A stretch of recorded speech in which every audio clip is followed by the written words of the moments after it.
좀 더 다른 시각의 분석도 들어보도록 하겠습니다. 네, 남성욱 고려대 북한학과 교수 연결돼 있습니다. 교수님 안녕하세요. 네, 안녕하세요. 예. 자, 일단 저는 궁금한 게 재판 과정이 생략됐다는 겁니다. 지난번에 장성택 처형할 때는 형식적으로나마 재판이 있었습니다. 이번에 재판도 없었습니다. 이 부분은 어떻게 분석하시겠습니까? 예, 재판이 없는 것은 장성택은 민간인 직책이었고 현영철은 인민무력부장으로 군사 분야의 인사이기 때문에 군은 선군 정치를 하는 입장에서 특별한 재판 절차를 거칠 필요가 없다고 판단을 했고 이런 것은 또 신속하게 처리하는 것이 군 내부의 동요를 잠재우고 권력을 장악하는 차원에서 전격적인 처리가 필요했다고 봅니다. 네, 현영철 같은 경우는 군 서열 2위입니다. 이렇게 권력 서열이 높은 인물이 숙청되는 건 북한 군부의 동요나 주민들의 동요도 만만치 않을 것으로 보이는데 어떻게 보십니까? 예, 군의 동요가 내부적으로는 있겠죠. 그렇지만 네. 그 동요가 외부적으로 표출되지는 않을 겁니다. 예, 총참모장에 이어서 권력 서열 2위인 현영철 인민무력부장의 처형을 지켜보는 모든 군부의 인사들 입장에서는 일단 충성을 맹세할 수밖에 없죠. 그것이 이번 죄목으로 나온 양봉음이 속으로는 배반하고 겉으로는 충성하는 척하는 그런 형태를 가질지라도 일단은 동요가 즉각적으로 바깥으로 표출되지는 않을 것으로 보입니다. 예. 저 밖에 PD 그 화면을 좀 세워주시기 바랍니다. 황병수의 모습이 보입니다. 현영철 옆에 사진 다시 한번 보여주시죠. 교수님 잠시만요. 네. 사진을 잠깐 보도록 하겠습니다. 네, 여기서 세워주시기 바랍니다. 지금 현영철이 졸고 있고요. 그 옆에 있는 인물이 황병서입니다. 자, 옆에서 졸고 있는 옆에 모습이 잡혔는데 이 황병서라든가 다른 이 현영철의 윗선에 대한 그래봤자 지금 현재로서 황병서 1인자 한 사람인데요. 영향 없을까요? 어떻게 보십니까?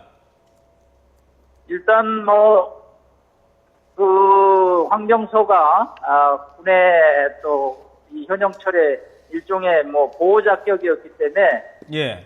황병서 입장에서도 입장이 굉장히 난처할 것으로 보입니다. 도대체 군 관리를 어떻게 했길래 도대체 졸고 말대꾸를 하고 양봉임이 자세를 치느냐에 대해서 당분간 황병서의 권력도 위축될 수밖에 없고 또 황병서는 이를 만회하기 위해서 더욱더 총성 경쟁을 가속할 것으로 보여 권력의 불안정성이 당분간 계속 지속될 것으로 보입니다. 네, 김정은 제1위원장 같은 경우는 이 고위직 숙청뿐만 아니라 견장 정치, 이른바 견장 정치라고 해서 군 간부들의 견장을 별을 뗐다 붙였다는 그 강등시켰다 다시 복직시키는 방법도 계속 사용하고 있는데 이런 건 어떤 배경에서 나왔다고 보십니까?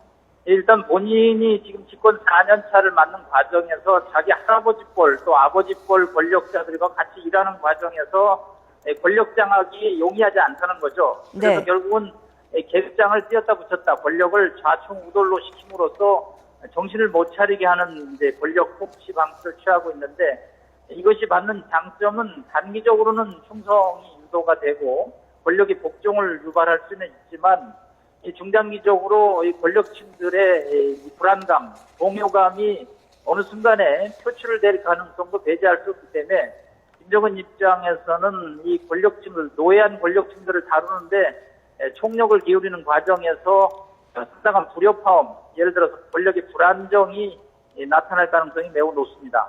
예.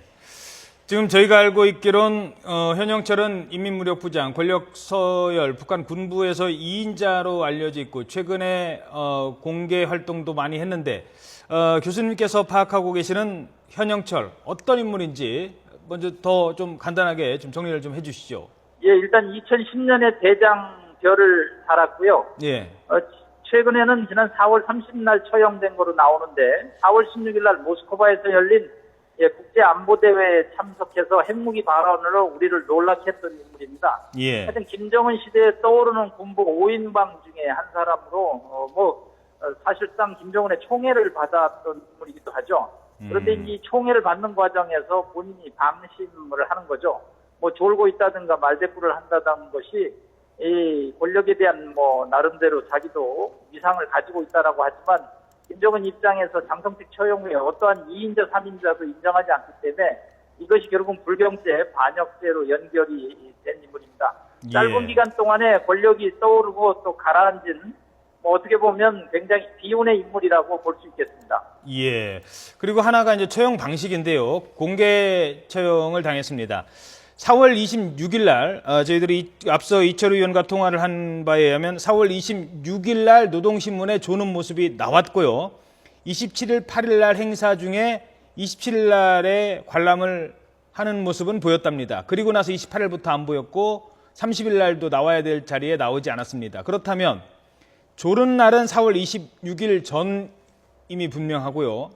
조른 거를 신문에 공개를 했을 때는 이미 이 현영철의 운명은 정해져 있을 거라고 추측이 됩니다. 바로 이렇게 즉각적으로 조른 거를 보고 바로 처형, 이런 간단한 과정을 거칠 만큼 북한의 권력이 김정은에 의해서 한마디, 두마디에서 좌우된다, 이렇게 볼 수 있는 겁니까? 운명이?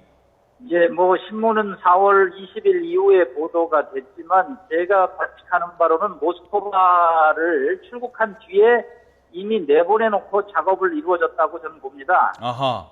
사실 인민무력부장이기 때문에 현직에 있으면서 권력을 치기는 뭐 김정은도 상당한 고심이 있기 때문에 모스크바로 출국을 시켜놓고 일주일간 자리를 빈 상태에서 권력의 전반적인 정지 작업을 통해서 여론을 조성하고, 여론을 조성하는 과정에서 노동신문의 불경죄를 보도해서 인민들의 이미 공감대를 얻고, 그때는 이미 사지가 절단이 된 상태죠. 즉 측근들이 다 배제가 됐고 전격적으로 재판 없이 4월 30일 처형이 됨으로써 모스크바를 내보낼 때 이미 현영철의 운명은 결정이 됐다라고 볼 수 있겠습니다. 아, 그러니까 지금 말씀하신 내용 중에 이미 모스크바에 내보낸 다음에 운명은 결정됐을 것이다. 그리고 말씀하신 것 중에 측근들을 제거해놓고 바로 이제 마원춘 국장, 뭐 변인선, 한광상 이 세 명을 현재 지금 숙청됐다고 하는데, 이때 그러니까 현영철을 공개 처형하기 전에 혹시라도 있을 동요를 대비해서 측근들은 이미 그 전에 수족을 다 잘라놨다, 이런 분석이시군요.